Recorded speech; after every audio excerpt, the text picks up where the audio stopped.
Je crois qu'il faut que je branche l'ordinateur. Je suis pas sûre qu'il reste encore beaucoup de batterie. Salut. How are you? Pour prendre des nouvelles des bébés qu'ils attendent, Émilie et Emmanuel appellent les États-Unis, où vit Jennifer, la mère porteuse qu'ils ont engagée. Do you feel a little better? Oui, je n'ai rien fait depuis 2 jours. Yes. That's it. Oh, c'est super mignon. Trop mignon. That's just so cute, yes. And the other one. So she did 7 months, like that. Yes. Could you please show us your belly? Do you agree? Et si vous voulez voir son ventre. Ah, il faut que je l'aide.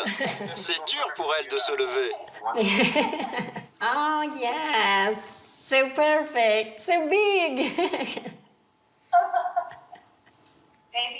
Bébé A est juste là et l'autre bouge partout là. We're sending you lots of hugs and kisses. Bye. Bye-bye. Au revoir. Émilie est professeure de français. Emmanuel, son mari, est agriculteur. Jamais ce couple n'avait envisagé avoir recours à la GPA. Jusqu'à un accident tragique, il y a 3 ans. Émilie attend alors son 2e petit garçon. Enceinte de 8 mois, elle est victime d'un accident de voiture à 300 mètres de chez elle. Son bébé meurt sur le coup. Grièvement blessée, elle doit subir une ablation de l'utérus.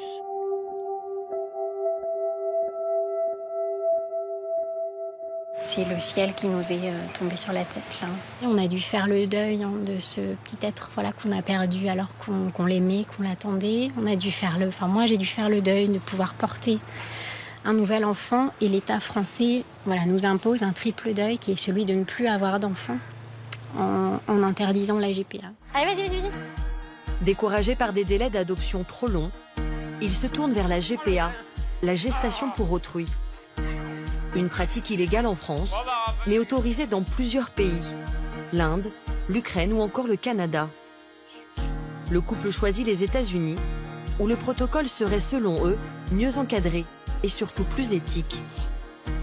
Avec l'aide d'une agence spécialisée, ils sélectionnent Jennifer Jennings, 32 ans, déjà mère de 3 enfants. En juillet 2017, le couple part aux États-Unis pour concevoir les embryons à partir des ovocytes d'Émilie et des spermatozoïdes d'Emmanuel. L'implantation dans l'utérus de Jennifer a lieu 8 mois plus tard, en mars 2018. Celle-ci, c'était l'image, c'était la révélation que les 2 embryons qui avaient été implantés, s'étaient développés. Je crois que c'est la plus belle des images. Voilà à quoi ressemble son ventre. Donc elle nous envoie. Donc voilà, là on voit la progression. 25 semaines, celle-ci. Depuis, ils vivent une grossesse à distance qu'ils tentent de faire comprendre au futur grand frère, Raphaël, 5 ans.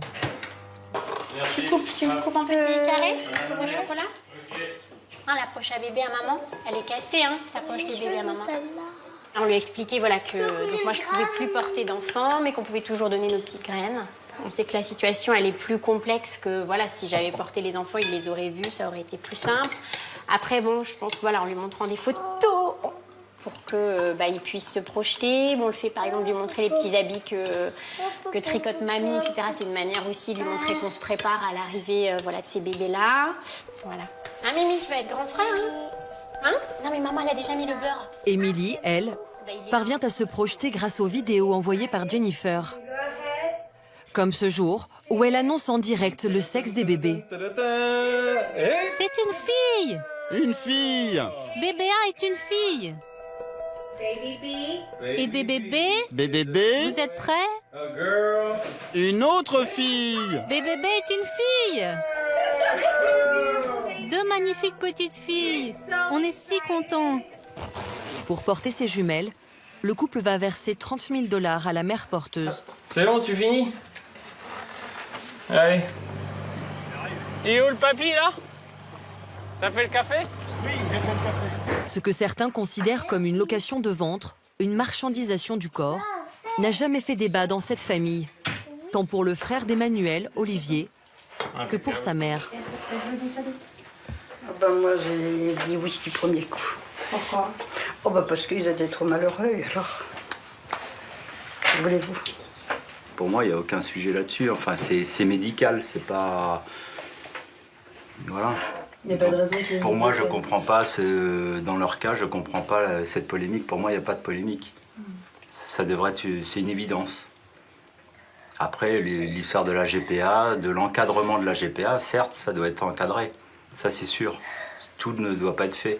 Mais c'est pas de marchandisation du tout. Quand on voit le parcours du combattant, que ce soit pour la mère porteuse ou pour le couple qui désire un enfant, la mère porteuse, elle fait pas ça que pour l'argent. Elle est rémunérée, certes, mais il faut qu'elle ait une volonté, il faut qu'elle ait envie de donner, il faut qu'elle soit généreuse. La naissance des bébés est prévue dans 6 semaines. Les parents biologiques sont impatients, tout comme la mère porteuse, de l'autre côté de l'Atlantique, à Tampa, en Floride.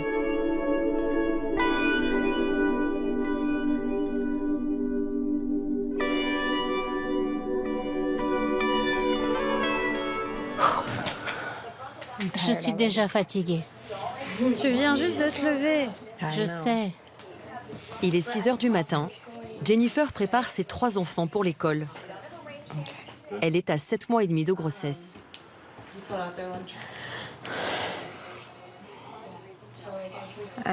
Je suis épuisée. Je n'ai pas dormi de la nuit. Je me suis levée toutes les 30 à 45 minutes.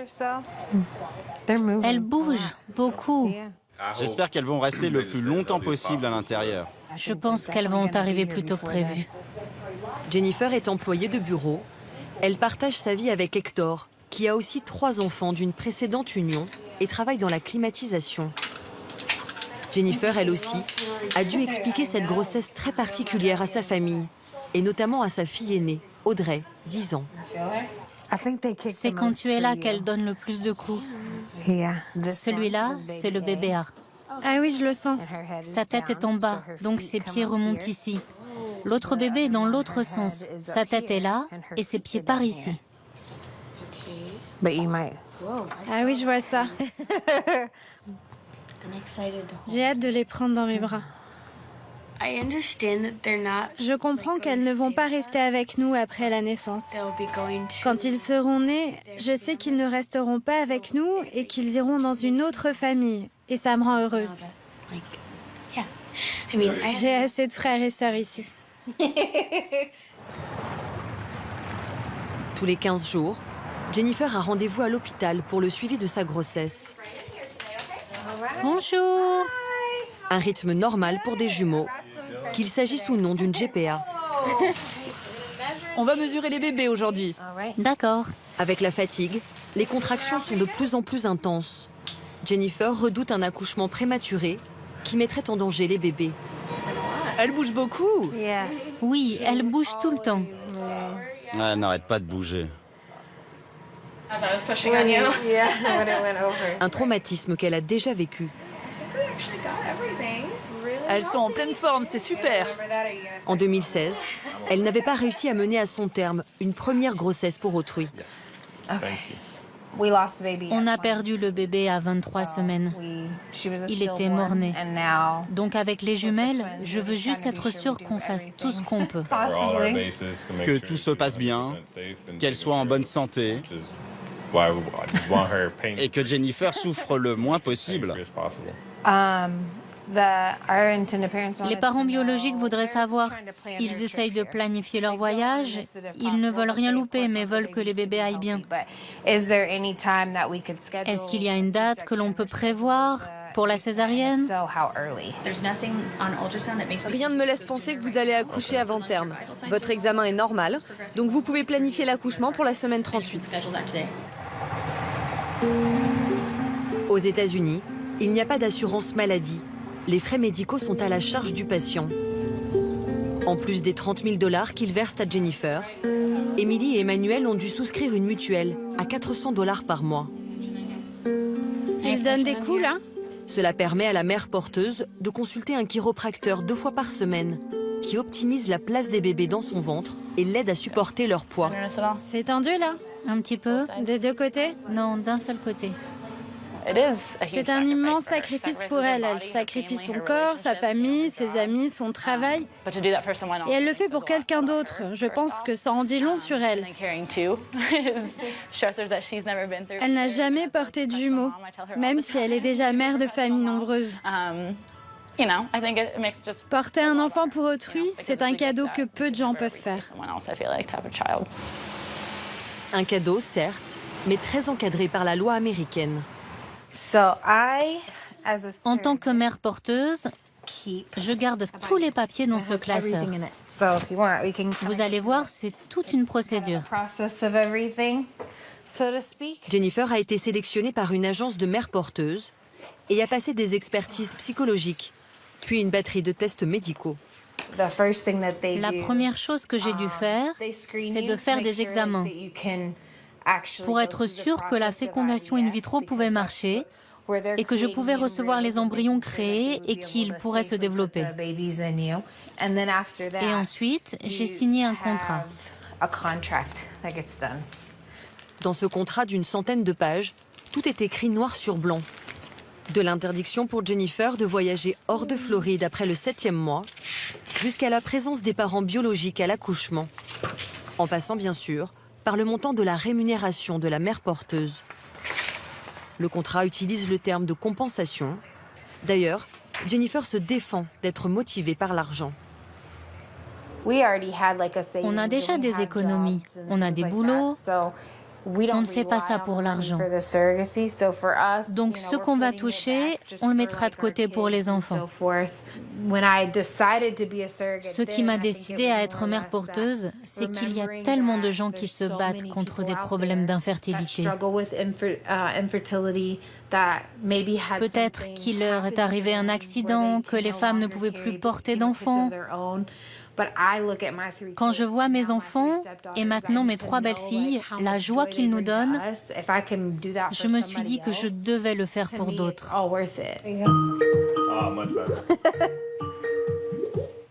Bonjour! Alors, comment ça va? En plus des textos quotidiens, les couples se parlent 1 à 2 fois par semaine. Tout va bien pour les bébés. Oh yes, fantastic. That's such a good news. Yes. Il y en a une ici et l'autre ici. We would like to give your first name, Jennifer, to as middle names of both of our twins. Quoi? I don't want you to cry. Oh, merci. Je ne m'y attendais pas du tout. Merci. Does the doctor have an idea of the date of the delivery or not? Yes. J'ai eu des contractions hier. Yes. Oui. Elles étaient espacées d'1 heure, 1 heure et demie. Donc même si le docteur pense que je vais tenir jusqu'au bout, moi je ne pense pas. We will try to come, or next week, or the following one that we will come. We miss you guys. We miss you. Nous aussi, vous nous manquez. Bye. Bye. 8 jours plus tard, les choses se précipitent. T'es impatient, mon Mimi? Oui. De voir les bébés? Émilie et Emmanuel ont quitté la Normandie pour l'aéroport de Roissy en catastrophe. Jennifer était à la maternité. Elle a perdu du sang et les contractions s'intensifient. Ils ont reçu cette vidéo il y a 6 heures.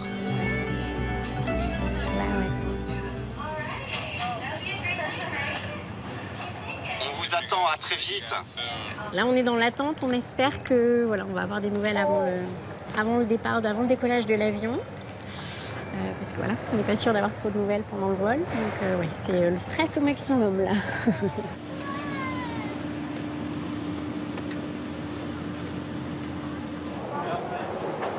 1h30 plus tard, arrivée à Londres pour une escale de 7 heures. Non, il n'y a pas de nouvelles. C'était un WhatsApp, mais c'était pas Jennifer. 7 longues heures d'attente, durant lesquelles ils ne vont pas lâcher leur téléphone. Leur message reste sans réponse. Alors malgré le décalage horaire, Emily, inquiète, décide d'appeler Hector. Hi. Allô? Hi, Hector. Salut? Hi, it is Emily. We are worried. Do you have some update? Non. Elle a toujours des contractions. Elle est sous monitoring. Okay, so we have to be patient again. I imagine. Ouais. Yes, okay. Bye bye, Hector. See you very soon. Bye. Au revoir. Bon. Maman puisse se mettre chacun sur petit, s'il te plaît. En fait, leurs filles vont naître pendant qu'ils survolent l'Atlantique. Ils n'apprendront la nouvelle qu'à leur arrivée à Tampa, où Hector les attend devant l'hôpital. C'est quoi, toi, tu vas aller voir les bébés? Bonsoir. Comment ça va? Non, il n'y a pas de quoi.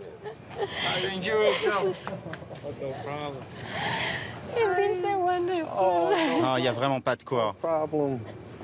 Bonjour. Bonjour. Hector. On est si contents pour vous. Yes. Vous avez fait un bon vol, tout s'est bien passé? Yes. Ouais, on va voir Jennifer. La mère porteuse a accouché par voie basse. C'est bon.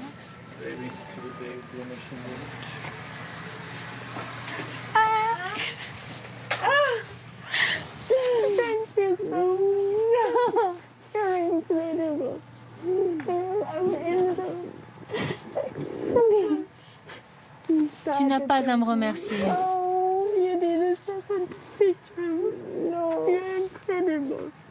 Thank you. I thought we could have been here. We're so happy to see you. Salut. Il n'y a pas de quoi. Bonjour toi. Un bisou? Un gros bisou. Oh, thank you. Si, on va aller les voir. On va aller voir Titi. Si, ça y est, ils sont sortis de son ventre. C'est pour ça qu'on a dit merci. Ils sont sortis de son ventre. Parce qu'elles sont nées avec 1 mois et demi d'avance, Tu veux venir sur mes genoux? les jumelles ont été placées en couveuse, chacune dans une chambre. Voilà maman, papa et le grand frère. Le couple découvre l'aîné, Maëlle. C'est maman.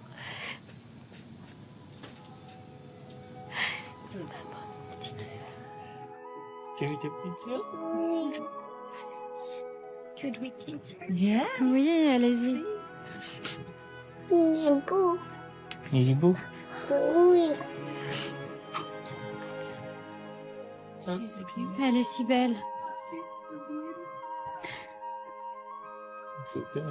Je suis tellement heureuse pour eux. And I took French in high school, but I can't say anything. Ici.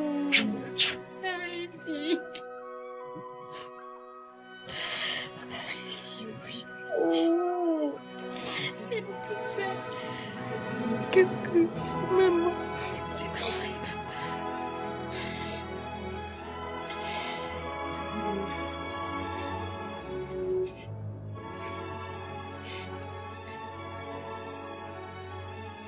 C'est ok.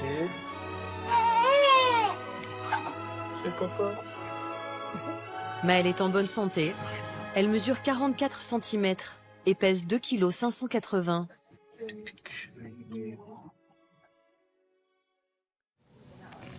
Dans la chambre d'à côté, Pauline, 2 kg 680, tout aussi en forme que sa jumelle. Yes, sure. Coucou. Coucou. C'est moi. Coucou. Ouais, elle a plus de cheveux. Yes. Ouais, beaucoup plus de cheveux que sa sœur. Est-ce que tu les trouves belles? Oui. Ouais.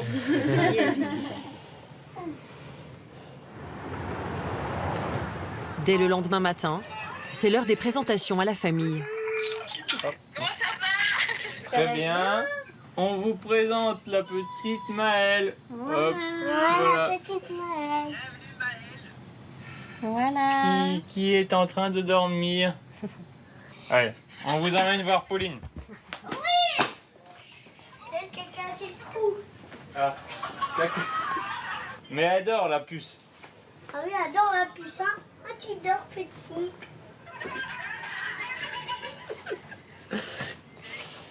Donc voilà. Et Pauline est venue les pieds en premier. Mais oui, elle est venue les pieds en premier. Ils ne lui ont dit qu'après. Mais vous ressentez le même amour que quand vous avez accouché de Raphaël? Oui, exactement. Pour moi, c'est exactement la même chose, même si effectivement je les ai pas portés. Je les ai désirés. Bon, voilà, on les a tous les deux désirés, attendus. Voilà. En fait, avec la GPA, on est un peu dans la position du papa. Enfin, en tout cas, en tant que femme, on est exactement dans la même position. Et en fait, je pense que l'attachement, il se fait de manière différente, mais il se fait quoi, complètement. Moment symbolique pour Émilie et Emmanuel. Le sage-femme change le bracelet des jumelles. Cette fois, c'est leur nom de famille, Boulet, qui y figure. En Floride, la GPA est autorisée depuis 1983 et la procédure très rodée. Bonjour.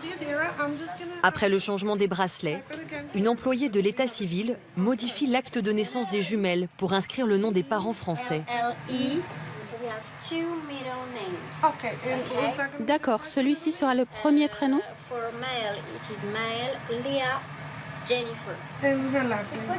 B-O-U-L-L-E. En signant ce document, Jennifer s'efface définitivement au profit d'Emmanuel et Émilie.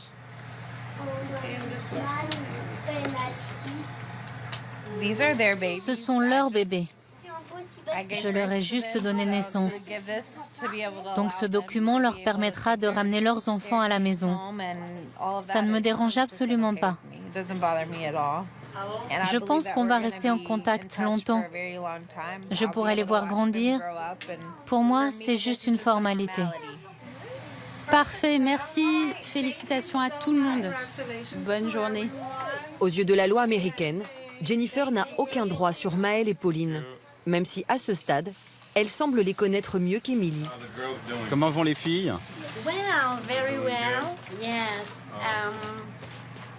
Pauline doesn't want to wake up. Non. Ah bon? C'est parce qu'elle aime bouger la nuit. Je me disais justement que ça faisait bizarre de ne plus les sentir bouger.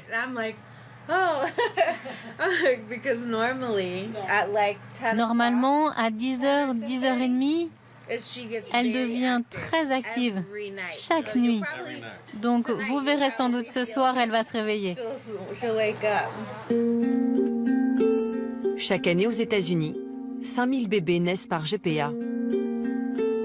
Un business très lucratif pour les avocats, comme Robert Terenzio, celui engagé par Émilie et Emmanuel. Bonjour.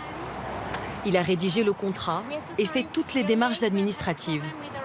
Montant de ses honoraires, plus de 6 000 €.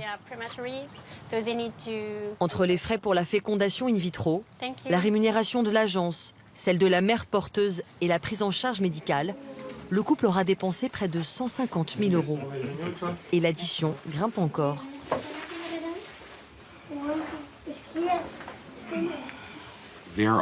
Il y a des frais que je dois payer à l'administration pour avoir les certificats de naissance. Pour passer devant le tribunal, je dois payer 400 $ à la cour. $400 court order. Okay. Les certificats de naissance coûtent 30 $. $30 One birth certificate. Pour un, oui. Il faut payer 165 $ par enfant pour les passeports. Là, on est à la fin du processus, mais bon, dès qu'on m'annonce une somme supplémentaire, on se demande si on va réussir à... Nous, on finance notre GPA avec l'indemnisation de l'assurance liée à mon accident, qu'on n'a pas encore touché. En fait, on a touché simplement quelques avances. Donc, en fait, ça suffit pas du tout, quoi. Donc, on a emprunté à nos proches, un petit peu à droite, à gauche. Donc, c'est vrai que ça nous met dans une situation financière assez délicate. Thank you very much. Au revoir. Au revoir. 3 jours après l'accouchement, Jennifer est autorisée à quitter la maternité. L'heure de la séparation est venue.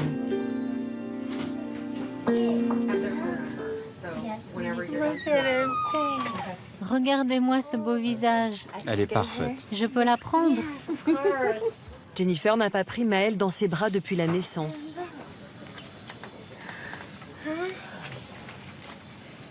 Bonjour. Elle est parfaite.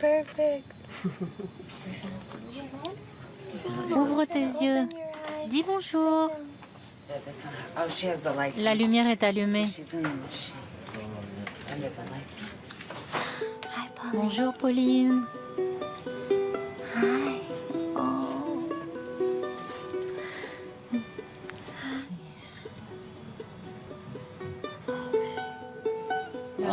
Vous n'êtes pas trop triste de les laisser?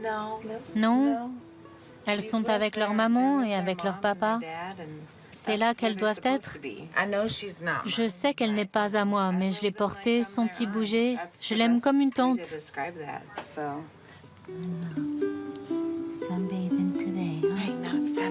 Allez, je dois y aller. Ils ont prévu de se revoir dans une dizaine de jours, avant le départ des jumelles pour la France.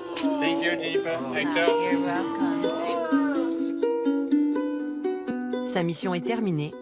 Jennifer reprend le cours de sa vie.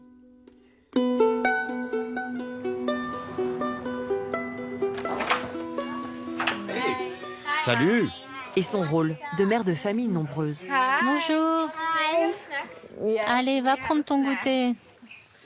À peine rentrée de l'hôpital, elle reçoit de la visite. Ça y est, les bébés sont nés! Les parents sont contents? Il y a les parents d'Hector, ainsi que sa sœur. Une réunion de famille un peu surréaliste. Ça, c'est le grand frère, vous voyez? Hector raconte l'accouchement et les premiers instants des jumelles, comme il l'aurait fait pour ses propres enfants. Et tout le monde s'extasie sur les photos. On dirait une poupée. La GPA semble ne poser problème à personne. Et là, c'est Pauline. Sauf peut-être à Marisol, la sœur d'Hector. Moi, je n'aurais pas été capable d'être mère porteuse. Je n'aurais pas géré la séparation. Les sentir grandir à l'intérieur de moi, les sentir bouger. On est connectés, donc être séparés et ne plus les revoir, ça aurait été trop difficile. Je suis un peu triste, mais je sais qu'elles vont aller dans leur famille, où elles grandiront et seront heureuses.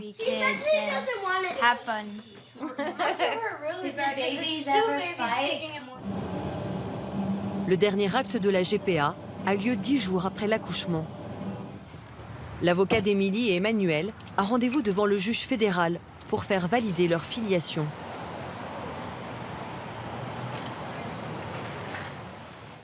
Bonjour, Votre Honneur.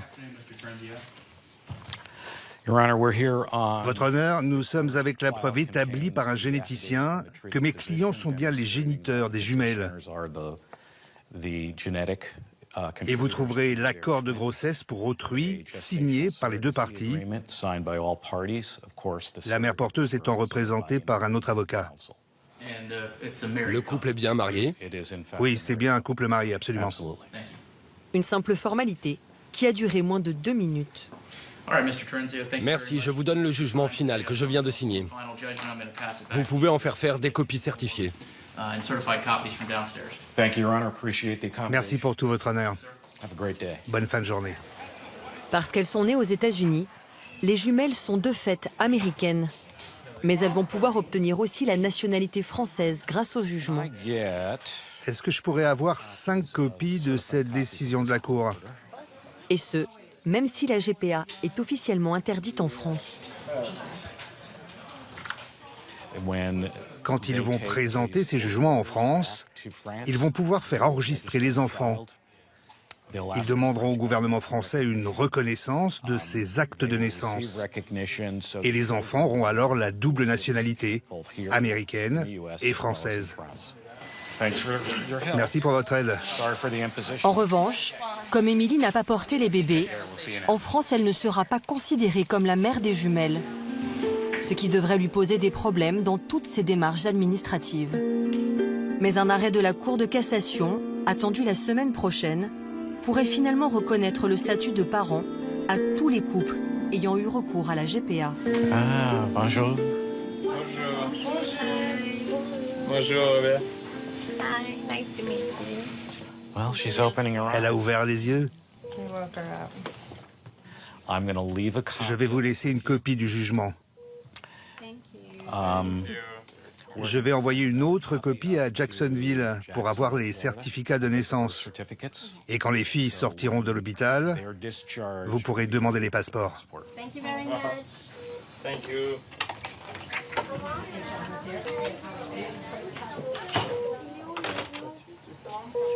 C'est la fin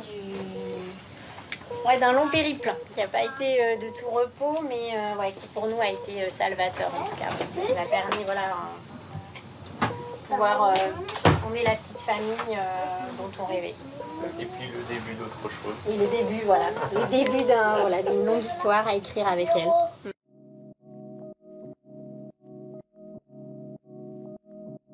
Après un mois passé aux États-Unis, la petite famille au grand complet est rentrée chez elle, dans la Manche, où elle a été accueillie par ses proches.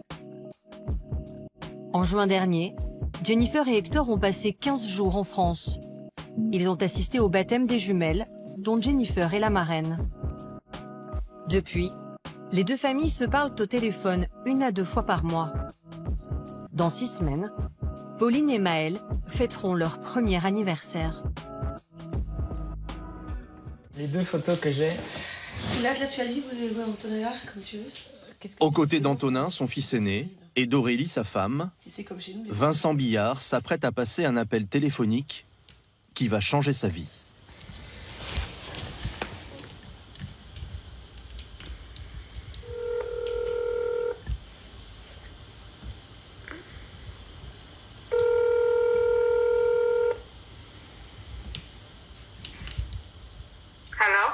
Hello, could I talk to Mrs. Udne, please? Oui, c'est moi. I'd like to talk to Mrs. Udne. Is it you? Oui, c'est moi. I call you from France. That's why I've got an accent, but I'm absolutely serious. I want to talk with you because I've got something very important to tell you. Are you seated? You should be seated. I think it would be better. I've made some genealogical research. You have to know that I was adopted in France when I was 2 years old, but I was born in Vietnam in 1971, and I've got a lot of reason to think that you are probably my birth mother. You understand me? Oui. Quel est votre nom vietnamien? Vous vous en souvenez? Yes, my father told me that my Vietnamese name was Dang Viet My. Oh mon Dieu. Oh mon Dieu. Je t'ai cherché toute ma vie. Je ne t'ai jamais retrouvé. Yes. I was born in September, the 20th of September, 1971. You remember me? Oui. J'ai encore ta photo. Oh mon Dieu, je suis tellement heureuse. Je tremble. Tu as vécu toute ta vie en France depuis que tu as quitté le Vietnam? Yes. I grew up in À 47 ans, c'est la première fois que Vincent parle à sa mère biologique. I'm very happy too. Une femme dont il n'avait aucun souvenir. Pour la retrouver, il a mené une enquête complexe, a utilisé l'ADN, a contacté pendant des mois des dizaines de personnes à travers le monde. Né à Saigon, en pleine guerre du Vietnam, Vincent a été abandonné dans un orphelinat. Il est arrivé en France à l'âge de 2 ans. Sa famille adoptive n'a reçu dans son dossier que sa date de naissance et savait seulement qu'il était métis. Vincent n'a donc jamais su qui étaient ses parents biologiques. Ce mystère ne l'a pas empêché de mener une vie heureuse. Il est devenu professeur de philosophie et a lui-même fondé une famille. Venez les enfants. Aurélie, sa femme, est professeure des écoles. Ils ont 3 enfants, Antonin, 11 ans, Agathe, 9 ans, et Aurélien, 5 ans. J'ai été adopté par un couple de gens qui étaient des gens très simples, des Français, ouvriers, à Fougères, en Bretagne. On a grandi avec ma sœur adoptive qui est arrivée 2 ans après. Voilà. Et donc là, la famille était complète et on est resté dans cette situation comme ça toute mon enfance. La famille biologique, je n'avais aucun moyen de la retrouver. Il y a 1 an et demi, Vincent découvre le témoignage d'un homme dont l'histoire fait écho à la sienne. Un orphelin de la guerre du Vietnam qui vient de retrouver son père, soldat américain, grâce à un test ADN. C'est le déclic. Pourrait-il lui aussi retrouver de la même manière ses parents biologiques? Vincent se lance et commande aux États-Unis un kit de prélèvement ADN. Pour garder une trace de ses recherches, il se filme.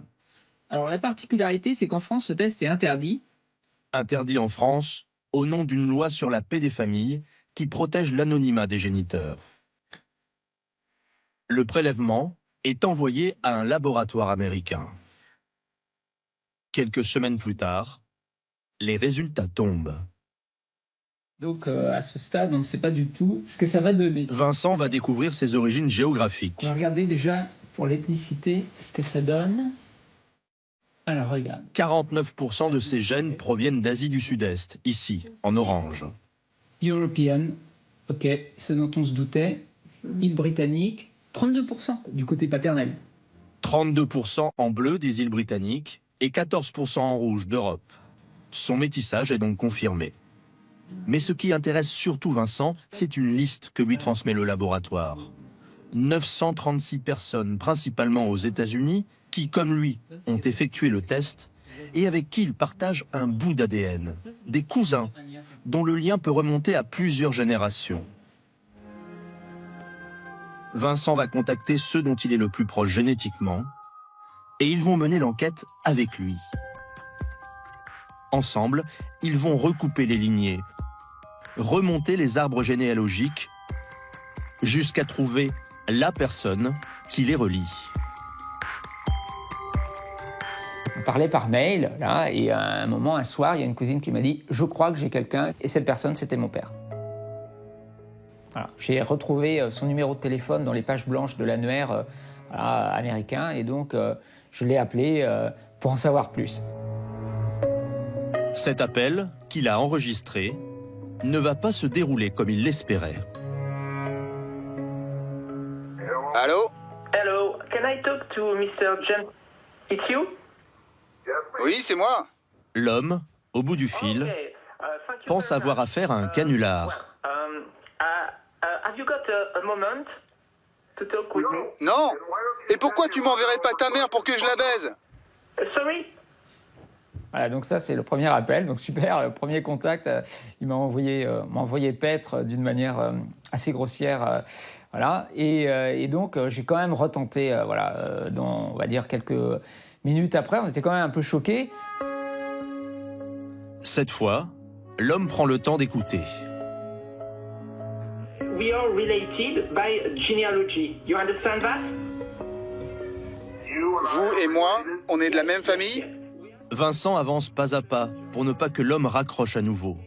Au bout de longues minutes, il lui propose de faire un test ADN pour confirmer un éventuel lien génétique. Could you be ready to make this test? Non. Oh.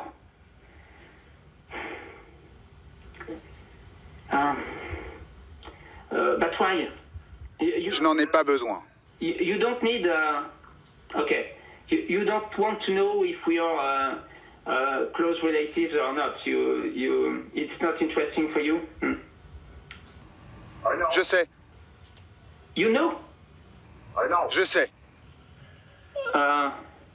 What do you mean by you know? Je le sais. Et tu le sais aussi. L'homme n'ira pas plus loin, mais il vient de confirmer à demi-mot qu'il est son père. Quelques semaines plus tard, cet homme va lui envoyer un courrier dans lequel il va lui révéler l'identité de sa mère. Je vous dois certainement quelques réponses à beaucoup de vos questions. Votre mère était une infirmière à la clinique de la base de Fouloy. Je l'ai connue sous le nom de Madame Danctihut. Je dois être honnête avec vous et vous dire que je ne suis pas préparé à prendre en charge une deuxième famille. Et il y a son nom. Et surtout, il y a ça, c'est-à-dire des photos de moi que je ne connaissais pas à 1 semaine et à 2 mois et 7 jours. Voilà ce qu'il m'a envoyé. Vincent apprend donc qu'il est le fruit d'une aventure entre un soldat américain marié et une jeune infirmière vietnamienne. L'homme quittera le Vietnam sans jamais avoir vu son fils. Mais il avait reçu et conservé en secret ses photos. Vincent découvre son prénom d'origine, Dang Viet My, et surtout des photos de sa mère. À 47 ans, pour la première fois, il découvre son visage. La voici, à 19 ans, en tenue d'infirmière sur la base américaine. Alors la première pensée que j'ai eue, c'était que du coup, je voyais bien dans la forme de son visage, la forme de mon visage. Et donc j'ai dit, waouh, ah oui quand même. Pendant 5 mois, il contacte via Facebook des dizaines de Dang Thi Hutt au Vietnam. Autant de bouteilles à la mer restées sans réponse. Jusqu'à ce qu'il trouve, presque par hasard, un profil loin de son pays natal, en Floride.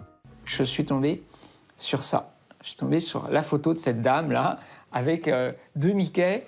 Et là, tout de suite, je me suis dit, il y a un lien avec cette personne.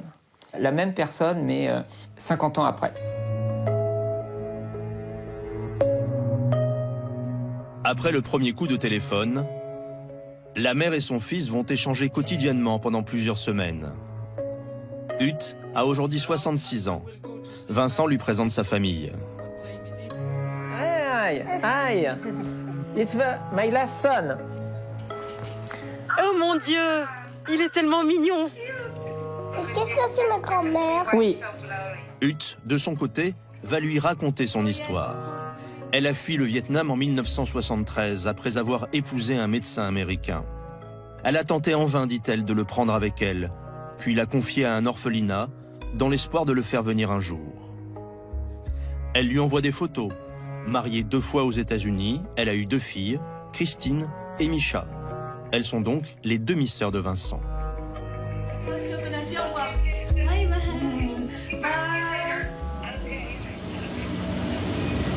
Fin août, 2 mois après ses retrouvailles virtuelles, Vincent part à leur rencontre avec sa femme et son fils aîné.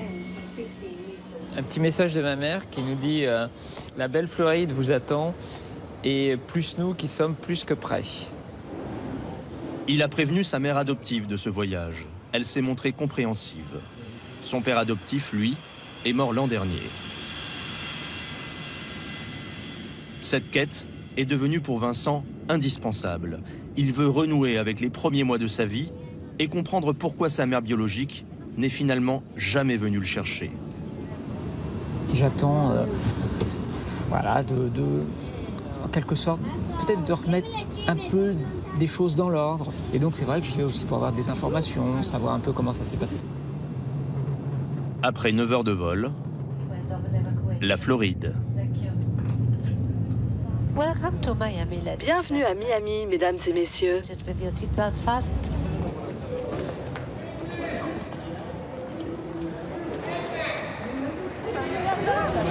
sont là-bas. Ah.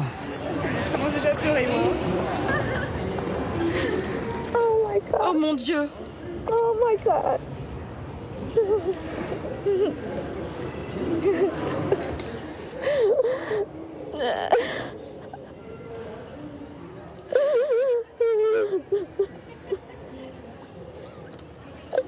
It's okay.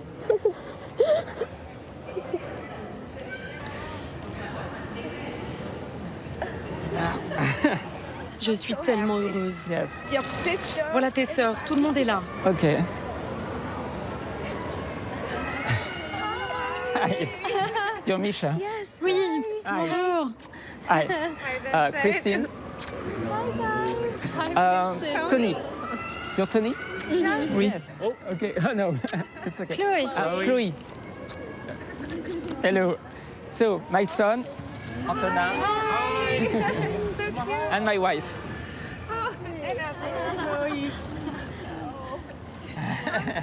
Je suis désolée. Des excuses, déjà. Je suis tellement heureuse. Oh mon Dieu. Bon, vous avez faim? Je voudrais inviter tout le monde à une réunion de famille pour dîner. Et vous pourrez vous saouler. No. Je suis tellement contente que tu sois là.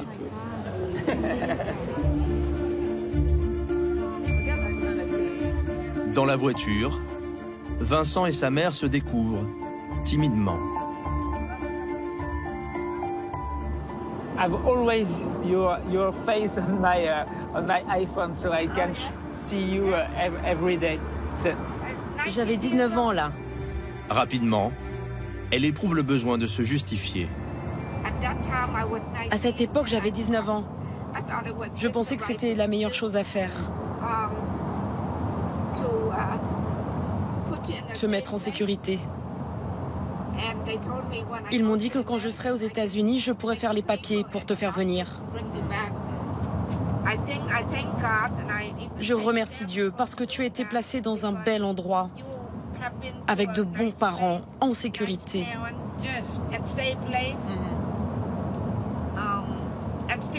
Tu es toujours vivant et maintenant nous pouvons nous voir. Tu aurais pu être bloqué au Vietnam et être tué. Yes. The worst would have been for me to stay in Vietnam, of course. Le pire est derrière nous. Maintenant, il faut rattraper le temps perdu et aller de l'avant. Huth a mis les petits plats dans les grands. Dîner au country club, avec toute la famille et les amis. Mais cette première soirée est délicate pour tout le monde. Ils sont de la même famille, certes, mais ils ne se connaissent pas. Que vont-ils pouvoir se dire? L'émotion des retrouvailles, la fatigue du voyage et un cadre formel.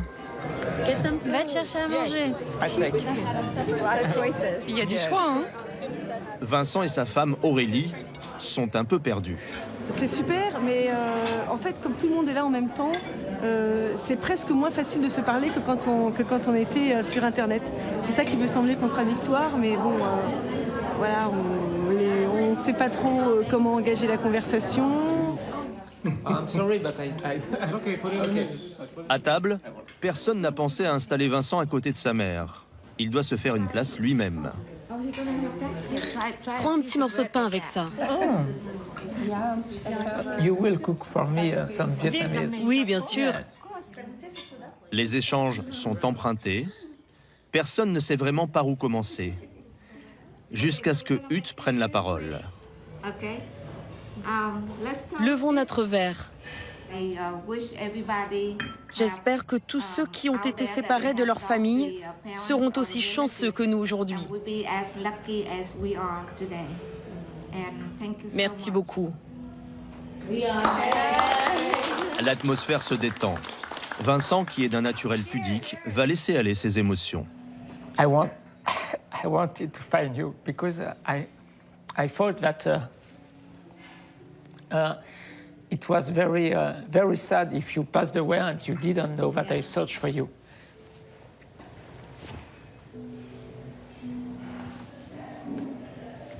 So that's why I'm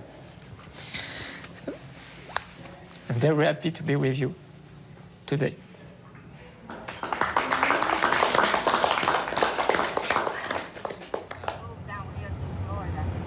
L'histoire de ces retrouvailles miracles a fait le tour de Boca Raton, la ville de Floride où Huth s'est installée après son arrivée aux États-Unis. Le lendemain matin, elle emmène Vincent au salon de coiffure où elle travaille comme standardiste. Je suis vraiment contente que tu sois là, que tu viennes voir là où je travaille. Yes, yes. Je suis tellement heureuse pour vous. Bonjour, enchantée. Il est là. Oh mon Dieu. Après combien d'années? 46 ans. 46 ans. Oh mon Dieu. Et voilà la famille entière. Merci beaucoup de me remplacer. C'est rien. Elle travaille à ma place ce week-end parce que je suis avec vous et toute la famille. Oh, thank you so much. De rien. C'est un moment unique dans une vie. Vous vous ressemblez vraiment. Oui, je vois bien.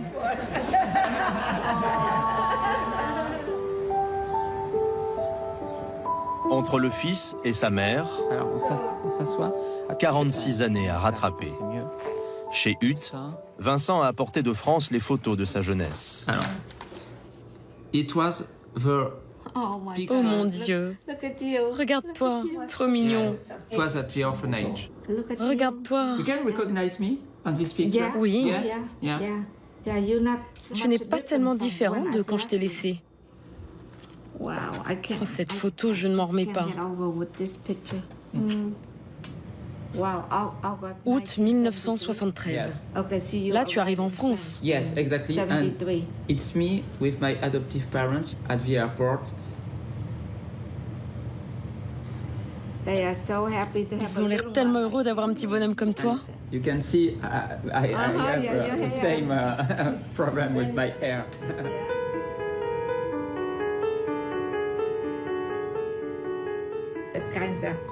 C'est très émouvant. J'ai du mal à retenir mes larmes. Tu as vraiment eu de la chance d'avoir cette famille qui t'aime et qui a pris soin de toi. Alors que moi, je n'étais pas là. Je t'aime. Comme tu es maintenant. Je ne peux plus changer tes couches, mais je vais te faire de bons petits plats, de la cuisine vietnamienne.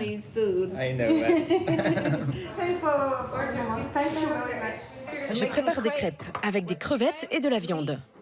Vincent a retrouvé sa mère, mais il n'est pas au bout de sa quête, ni des surprises qu'elle lui réserve. Tout commence par un repas vietnamien. Il faut que tu prennes la laitue. Ensuite, tu trempes dans la sauce, tu mets dans ta bouche et tu mâches. Do you want to feed me? Oui, je le faisais à l'époque. It's the first time I ate my mom's food. Wow, very good. Après ce dîner, elle a invité un homme qui a été capital dans l'histoire de Vincent. Jerry, son premier mari, le médecin militaire avec lequel elle a fui le Vietnam. Ah oui, moi je suis Jerry. Tu le reconnais? Not so much. Tu ne le reconnais pas? Tu n'es plus le même, mais tu n'as pas vraiment changé. Comment ça va? Yes, a few years ago. Happy to meet you. Ouais, moi aussi. Serrons-nous dans les bras, tous les trois, comme au bon vieux temps. Jerry a élevé Vincent comme son fils dans les premiers mois de sa vie. Il était prêt à l'adopter pour l'emmener aux États-Unis. When Mom told me that you were looking after me, I was so. Oh yeah. Ah oui. Yeah. Je n'ai jamais oublié. It's beyond my imagination to think that this man was looking after me when I was a child. Yeah? No, I can't imagine it. Quel choc! You can really recognize. Oui, bien sûr. Yeah. Tes yeux, c'est hallucinant. It's the same kid. Pendant 46 ans, je me suis dit que je ne te reverrai jamais. J'ai même pensé que tu étais mort. On t'a cherché pendant si longtemps avec ta sœur Christine. C'était presque impossible de te retrouver. On était dans une impasse. On est allé voir 2 organisations différentes, mais il n'y avait pas de Dang Viet My. Personne ne s'appelait comme ça. Yeah, of course. Les choses étaient bien différentes à cette période, je te le garantis. C'était une autre époque. Yeah. Avec Jerry, Vincent replonge dans la guerre du Vietnam. En cette année 1973, l'armée américaine avait déjà entamé son retrait. Et les attaques Viet Cong étaient de plus en plus fréquentes autour de Saigon. Crois-le ou pas, mais le soir, on allait sur le toit et on voyait les tirs de mortier qui frappaient la base. Et toi, tu étais là, avec nous. Il détestait tout ce bruit. Vincent va aborder le sujet qui lui brûle les lèvres, celui de son abandon. I'm an adult now and I can see the thing with all the distance. But sometimes I can't stop thinking that, my birth parents were not serious person. You should have think a lot about what you did. And for instance, my birth father was already married, so he knew that he had no solution to raise me, to give me, to take me to the United States. And so, yes, it's very strange for me to think that, yes, you. Aurélie prend la parole et offre une porte de sortie. We can't be in your shoes. Even if we try, I told Vincent, we can't think like they did in this context with the war. Quelqu'un qui n'a jamais vécu au Vietnam, qui ne s'est jamais retrouvé dans notre situation, ne peut pas imaginer. Jerry et Huth veulent prouver leur bonne foi, montrer à Vincent qu'ils n'ont pas voulu l'abandonner. Tiens, c'est pour toi. Le lendemain, Jerry revient. Hello. Salut. Tu devrais jeter un œil à ça. Il a apporté le dossier qui devait permettre au petit Dang Viet My de partir aux États-Unis avec eux. J'ai dû chercher, mais je savais que j'avais quelque chose. C'est toi? Oh mon Dieu! Wow, it's you. Oui. Tu avais toutes ces photos et tu les as gardées? Parmi ces documents, des photos de Vincent et de sa mère. Pourquoi je ne les ai pas, moi, celles-là? C'était à Bianoa. Où ça? Sur le patio. Ah, sur le patio, là où il y avait les escaliers. Ma vie à ce moment-là, c'était d'aller avec ma mère aux États-Unis et de partir avec Jerry. Et puis ça s'est pas décidé comme ça. Et donc là, il y a tellement de choses qui ont changé à ce moment-là, c'est complètement fou. Et sous les photos, un certificat de reconnaissance de paternité. Regarde, c'est marqué Acknowledged as their child by Jerry Devon and Dang Thi Huth, legitimated by the marriage of his parents. Bon, alors, une fois qu'on a ces documents-là, c'est bon, non, pour venir aux États-Unis? Le problème, c'est ça. Tu vois toutes ces copies? Yes. Une copie, une autre copie, des copies. Tout ça sont des copies certifiées. Mais il y avait toujours quelque chose qui n'allait pas. On ne comprenait rien. J'ai sans doute dépensé 3 ou 4 000 $ en pot de vin. Tu te souviens, Huth? On devait toujours payer plus. Et quand on avait tout rempli, ils nous disaient encore que quelque chose n'allait pas avec tous ces papiers. À la fin, on ne savait plus quoi faire. C'est quand même des papiers qui ont changé toute une vie, hein. Donc c'est ça qui est hallucinant, quoi. Je te sens un peu choquée, là. Non, mais I'm not shocked, but yes, I'm shocked because this paper changed all my life. Les communistes étaient vraiment durs avec les Sud-Vietnamiens, surtout avec les femmes qui avaient eu des enfants avec les Américains. Il fallait que je parte et j'ai rencontré une religieuse. Elle m'a dit « Amène le bébé dans cet orphelinat et pars aux États-Unis. Tu fais les papiers en règle et comme ça je pourrais t'envoyer l'enfant. » J'étais jeune, je l'ai cru. Je suis arrivée ici aux États-Unis et je n'ai réussi à joindre personne là-bas. Ils n'ont jamais répondu au téléphone, donc je leur ai envoyé plein de lettres et aucun retour, aucune réponse.